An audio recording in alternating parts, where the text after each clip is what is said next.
So a while ago I made some videos about Amazon Music, and a similar application to that is Spotify, and both of these were taking the idea of internet radio and making it better for the user. So basically they were doing this by having a wide variety of music that you could just add to your library, and instead of paying for individual songs or albums, you pay a monthly subscription, and you get the whole online library they offer. Pretty sweet deal, and Apple is now providing that same kind of application, and they're calling it Apple Music. iTunes is heavily integrated into this program, and iTunes will be transitioning into Apple Music for the next couple of years now. And the Apple Music app is pretty amazing. They changed the interface a lot from the last generation music app. Lots of interface changes that allows you to access your music quicker and add some more features that were on the desktop versions but not the mobile version. For instance, the Up Next feature. So if you're listening to a song and you want to add a song that plays next, that way you don't have to go change it at the very end, you can do that, which is very cool. And instead of having a now playing button, it kind of minimizes your album and playing features to a little bar at the bottom of the screen. Anyway, the interface is very intuitive, much faster than before, and it's definitely much faster than the Amazon Music app,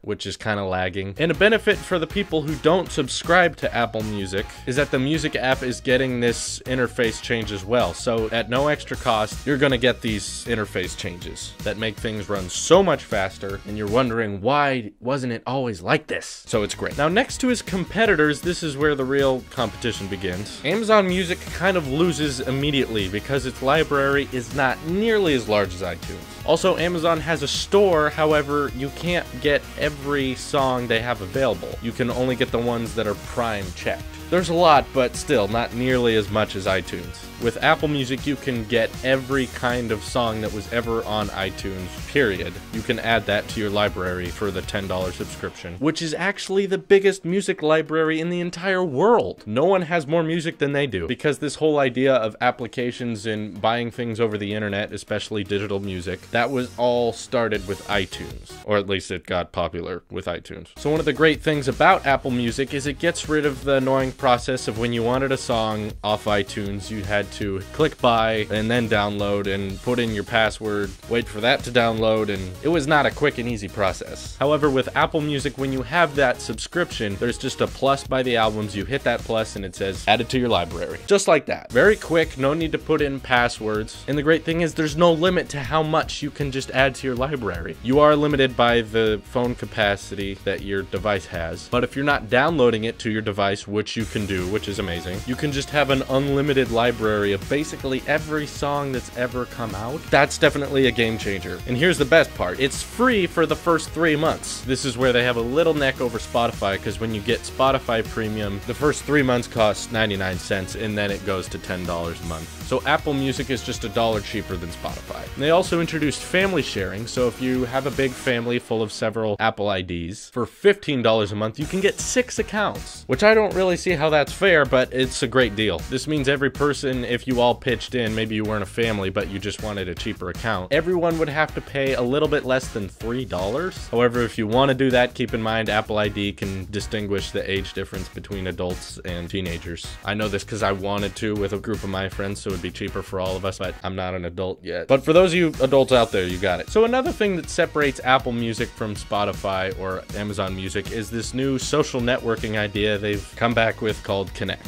A few years back, they tried to do this thing called iTunes Ping, where it was a social network for music lovers. Pretty good idea, but it didn't go well and it was canceled. But in this one, you follow artists you like and they post music videos or statuses or ask for suggestions, and they can post bits of their music, and only time will tell if this is a success. And when Apple Music looks at your library, when you have a bunch of songs from the same person, you automatically follow that artist, which is a pretty nice feature. It does a lot of the work for you. You can comment on their posts, you can like their posts, share their posts. Lots of big companies have social networks that are specific to them, like Google+. So Apple was trying to have their own. Since they found their niche in music, they wanted their own musical social network. Didn't work before, but they're trying again. We'll see if it does. Like Spotify Premium, you also get a radio that has has no limit on skips and it has no ads. So you can scroll through the songs you're listening to and play the same part over again, and no limit on how many times you want to skip. And it's really fun because if a song comes on the radio and you like it, you can just hit add to my library and it's that simple. Now you have it. So this is definitely a game changer, and Amazon Music is basically useless now. Another really cool feature is if you've heard of iTunes Match, what this allowed people to do is if you had music that you didn't buy on iTunes, you had it on CDs or you downloaded it from somewhere you weren't supposed to legally, you can add that to your library. And before it was 25 bucks a month, but now Apple Music does that as well. So you can upload music that you didn't buy on there and have it on the cloud library, so you can download it on your iPad, your phone, other Macs that you're logged into. It was really helpful, and that's integrated now. And another tidbit of good news is that it once was 25,000 songs. They put a limit on it, of course, because, you know, cloud space is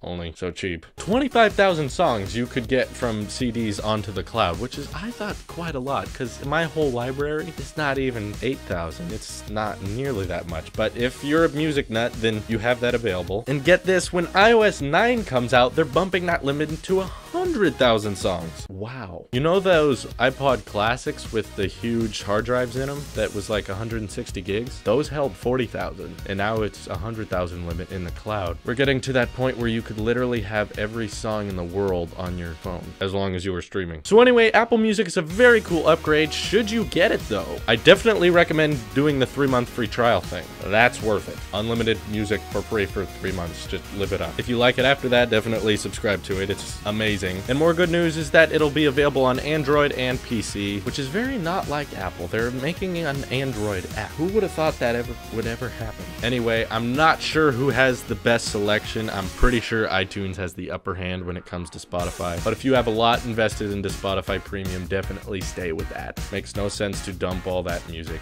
just to join Apple. Anyway, Amazon, you're in trouble, and thanks for watching. Let me know what you think of Apple Music in the comments below. See you in the next one.